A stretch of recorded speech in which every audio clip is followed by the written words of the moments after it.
1947 সাল 1947 সাল পর্যন্ত এই ভারত উপমহাদেশ শাসন করেছে ব্রিটিশ নাগরিকরা। ব্রিটিশ জালিম গোষ্ঠী এই ভারতবর্ষ প্রায় 200 বছর পর্যন্ত আমাদেরকে গোলামের জিঞ্জিরে আবদ্ধ রেখেছে। এই ব্রিটিশ জালিম গোষ্ঠী তারা প্রথমত সেবার নামে এই উপমহাদেশে এসেছিল।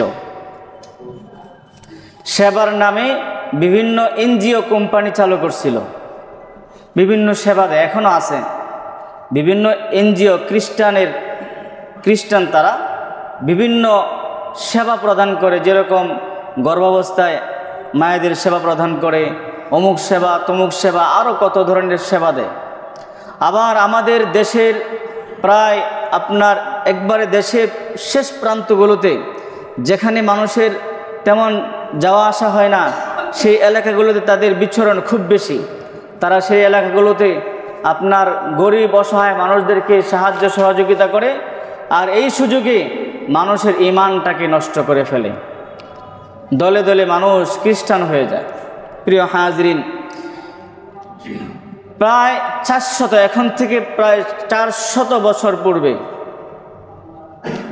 আমাদের এই উপমহাদেশে ব্রিটিশ জালিম গোষ্ঠী সেবার নামে আগমন করেছিল এবং তারা সর্বপ্রথম সেবার নামে ইস্ট ইন্ডিয়া নামে একটি কোম্পানি চালু করছিল। বর্তমান ভারতের তামিলনাড়ুতে সর্বপ্রথম তারা তাদের কোম্পানির নামে জায়গা ক্রয় করেছিল। এরপরে কলকাতায় যে আন্তর্জাতিক বন্দর আছে, এই যে জাহাজ চলাচলের জন্য, সেই বন্দর দখল করে নেয়। পর্যায়ক্রমে আস্তে আস্তে আস্তে ইঁদুর যেরকমভাবে আপনার গর্ত করতে করতে করতে অনেক কিছু করে ফেলে, ঠিক এরকমভাবে তারা পর্যায়ক্রমে আস্তে আস্তে আস্তে পুরা ভারতবর্ষ দখল করে নেয়।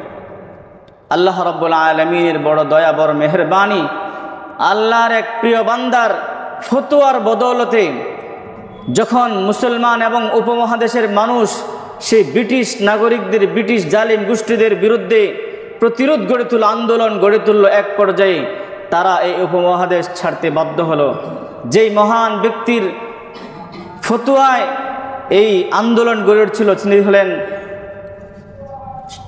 শাহ আব্দুল আজিজ মুহাদ্দিসে দেহলভী রহমতুল্লাহ আলাইহি।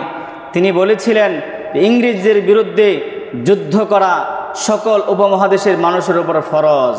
কি ফরজ? সুতরাং এই ফতোয়ার উপর নির্ভর করে যখন সবাই প্রতিরোধ গড়ে তুলল, এক পর্যায়ে ইংরেজরা এই দেশ ছাড়তে, এই উপমহাদেশ ছাড়তে বাধ্য হলো। প্রিয় হাজরিন, ইংরেজরা চলে গেল 1947 সাল থেকে নিয়ে 1970 সাল। 1947 সালে মুসলিম এবং হিন্দুদের মধ্যে বিশাল এক দাঙ্গামা শুরু হলো। এক পর্যায়ে ব্রিটিশদের ইশারায় এই উপমহাদেশ দুইটি দেশে ভাগ হয়ে গেল।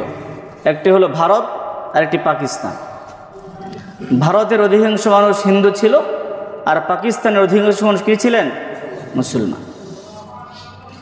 এরপরে এই ব্রিটিশদের এই চালে, ব্রিটিশদের এই চক্রান্তে আবারও এই পাকিস্তান দুই ভাগ হয়ে গেল। একটা হলো পশ্চিম পাকিস্তান আর একটা কি পূর্ব পাকিস্তান।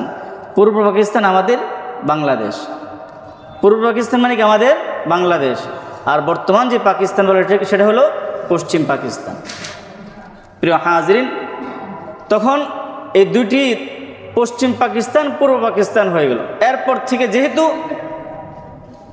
দেশ দুইটা, একটা হলো পশ্চিম পাকিস্তান আর একটা কি পূর্ব পাকিস্তান, যদিও নাম দুইটা কিন্তু দেশ একটাই, একইভাবে পরিচালিত হয়, একই মনে করেন নেতার মাধ্যমে, দেশের প্রধানের মাধ্যমে পরিচালিত হয়।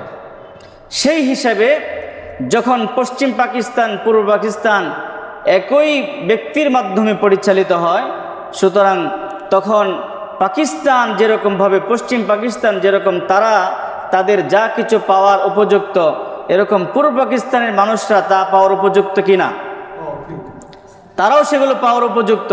কিন্তু প্রিয় হাজরিন, ওই পশ্চিম পাকিস্তানের তখনকার শাসক গোষ্ঠীরা তারা পূর্ব পাকিস্তান মুসলমানদের উপর, পূর্ব পাকিস্তানের মানুষের উপর বিভিন্ন ধরনের জুলুম, অত্যাচার আর নির্যাতন শুরু করলো এবং পূর্ব পাকিস্তানের মানুষের যে পাওনা দাওনা আছে সেগুলো থেকে তারা বঞ্চিত করা শুরু করলো। শুধু তাই নয়, এক পর্যায়ে পশ্চিম পাকিস্তানের শাসক গোষ্ঠীরা তারা তাদের নিজেদের তৈরি অনেক নিয়ম নীতি পূর্ব পাকিস্তানের মানুষদের উপর চালিয়ে দেওয়া শুরু করলো।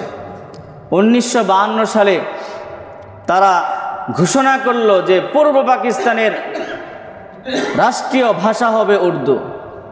কত সালে? 1952 সালে ঘোষণা করলো পূর্ব পাকিস্তানের শাসক গোষ্ঠী যে পশ্চিম পাকিস্তানের শাসক গোষ্ঠী যে পূর্ব পাকিস্তানের রাষ্ট্রীয় ভাষা কি হবে? উর্দু। অথচ তখনকারও পূর্ব পাকিস্তান বা বাংলাদেশের ভাষা কি ছিল? বাংলা। এক পর্যায়ে যখন আন্দোলন গড়ে তোলা হলো সেই সময় শহীদ হয়েছিলেন রফিক, জব্বার, সালাম, বরকত। প্রিয় হাজরিন, তাদের আন্দোলনে তখন তারা আবার সেই নিয়ম পাল্টাতে বাধ্য হলো। তখন আবার এই পূর্ব পাকিস্তানের ভাষা নির্ধারণ করা হলো, রাষ্ট্রীয় ভাষা ঘোষণা করা হলো বাংলা। প্রিয় হাজরিন, শুধু তাই নয়, একের পর এক জুলুম আর অত্যাচার তারা করেই যাচ্ছে পশ্চিম পাকিস্তানের শাসক গোষ্ঠীগণ। এমনকি পূর্ব পাকিস্তানের মানুষদের যে পাওনা দাওনা লেনা দেনা আছে কিছুতেই তারা তাদেরকে শরিক করে না, বরং তারা মনে করে পশ্চিম পাকিস্তানেরও মালিকও তারা, পূর্ব পাকিস্তানের মালিকও তারা। এই জন্য তারা তাদের মতো সব কিছু করে এবং পূর্ব পাকিস্তানের মানুষদেরকে তারা গোলামের মতো মনে করে। এভাবে চলতে চলতে 1970 সাল, কত সাল? 1970 সালে পূর্ব পাকিস্তানে পার্লামেন্ট নির্বাচন হলো। সেই নির্বাচনে বিজয়ী হলো আওয়ামী মুসলিম লীগ। কিন্তু প্রিয় হাজরিন, পশ্চিম পাকিস্তানের শাসক গোষ্ঠীগণ তারা তাদেরকে সেই ক্ষমতা দেয় নাই, তাদের ক্ষমতা ছিনিয়ে নিয়েছে। বরং তারা তাদের ক্ষমতা হস্তান্তর করবে তো দূরের কথা, ওই পশ্চিম পাকিস্তানের শাসক গোষ্ঠী তাদের কাছ থেকে আরও ক্ষমতা কী করছেন? ছিনিয়ে নিয়েছেন। এরই জের ধরে 1971 সালে এক রক্তক্ষয়ী যুদ্ধ পরিচালনা হয়, যেখানে লাখ লাখ মানুষের শহীদের রক্তের তাজা রক্তের বিনিময়ে লাখ লাখ মা বোনের ইজ্জতের নজরানায় আমরা অর্জিত করেছি 16 ডিসেম্বর মহান বিজয় দিবস। সকলেই পড়ি আলহামদুলিল্লাহ। প্রিয় হাজরিন, এই হলো মোটামুটি আমাদের মুক্তিযুদ্ধের সংক্ষিপ্ত একটা ঘটনা, সংক্ষিপ্ত একটি ইতিহাস। প্রিয় হাজরিন,